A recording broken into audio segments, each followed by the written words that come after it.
Hi viewers. இன்னைக்கு ஜனவரி 29 Mahanadi serial என்னாச்சுன்னு சொல்லி பார்க்கலாம்க்கு முன்னாடி சேனல் சப்ஸ்கிரைப் பண்ணாதுங்க மறக்காம சப்ஸ்கிரைப் பண்ணுங்க.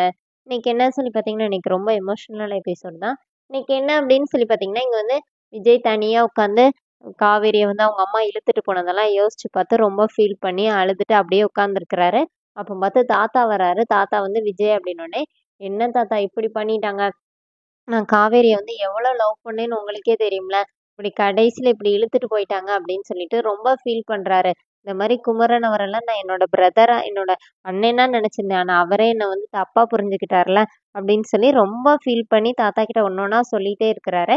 அப்ப விஜய் என்ன சொல்றாருன்னா, என்னை விட்டு காவேரி எங்கேயும் போக மாட்டா. கண்டிப்பா என்னை தேடி காவேரி வருவா. அவளால என்னை விட்டு ஒரு நிமிஷம் கூட இருக்கவே முடியாது. என்னை தேடி வந்துரும் அந்த ஆர்வ கோளாறு அப்படின்னு சொல்லி சொல்லிட்டே இருக்கிறாரு.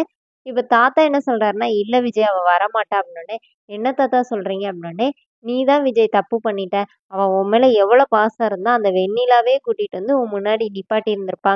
ஆனா நீ தான் அவள புரிஞ்சுக்காமயே போயிட்ட" அப்படின்னோனே, "நான் என்ன செஞ்சேன்?" அப்படின்னோனே, "நீ வந்து கான்ட்ராக்ட் விஷயத்த அவ முன்னாடி வச்சு கிழிச்சு போடுன்னு நான் சொன்னப்போ நீ கேட்கவே இல்லல்ல. அத பத்தி நீ அவளுக்கு புரிய வைக்கவே இல்லல்ல. அதனால அவ கண்டிப்பா வரமாட்டா. நீ மட்டும் இப்போ வந்து அந்த கான்ட்ராக்ட் விஷயத்த அவகிட்ட புரிய வச்சிருந்தேன்னா, அவ உன்னை விட்டு போயிருக்கவே மாட்டா. உனக்கு இந்த நிலைமை வந்திருக்கவே வந்திருக்காது. அவ வந்து ஸ்ட்ராங்கா நான் உன்னை விட்டு போகவே மாட்டேன்னு சொல்லியிருப்பா. ஆனா பாவம் அந்த பொண்ணு அவளே ரொம்ப குழப்பத்துல இருந்தா. அதனால தான் அவ போயிட்டான்னொன்னே, இப்ப விஜய் மொத அவரோட தப்ப உணர்றாரு. இப்ப தாத்தாட்ட வந்து நான் இப்ப என்ன பண்றதுன்னொன்னே, நீ என்ன சொன்னாலும் அந்த பொண்ணு அவங்க வீட்டிலேயே விட மாட்டாங்க. கொஞ்சம் நம்ம எதுவுமே பண்ண முடியாத மாரி தாத்தா பேசுறாரு. இங்க என்ன ஆகுதுன்னா, காவேரியோட வீட்ல சாரதா வந்து காவேரிய ரொம்ப திட்டுறாங்க. அப்போ உடனே காவேரி என்ன சொல்றாங்கன்னா, "என்னை யார் வேணா தப்பா நினைக்கட்டுமா, ஆனா நீ தப்பா நினைக்காத" அப்படின்னோனே, கங்கா என்ன சொல்றாங்கன்னா, "அடுத்து காவேரிக்கு வந்து என்ன பண்ணலான்னு பார்ப்போமா, நீங்க அவள வந்து திட்டாதீங்க" அப்படின்னு சொல்லும்போது, சாரதா என்ன சொல்றாங்கன்னா, "அவளுக்கு ஒரு நல்ல வாழ்க்கைய நான் அமைச்சு குடுப்பேன். ஆனா இனிமே அந்த பையன் கூட நான் சேர விடவே மாட்டேன்" அப்படிங்கிற மாரி சாரதா சொன்னோனே, காவேரி அப்படியே ஷாக் ஆகி பார்க்குறாங்க. என்ன சொல்றதுன்னு தெரியாம. அவன் வேண்டவே வேண்டாம். கூடவே இருந்துட்டு இந்த மாரி பண்ணிட்டான்ல அப்படிங்கிற மாரி சாரதா பேசிட்டு இருக்காங்க. இங்க விஜய் வந்து வீட்ல உட்காந்து உ உட்காந்து யோசிக்கிறாரு.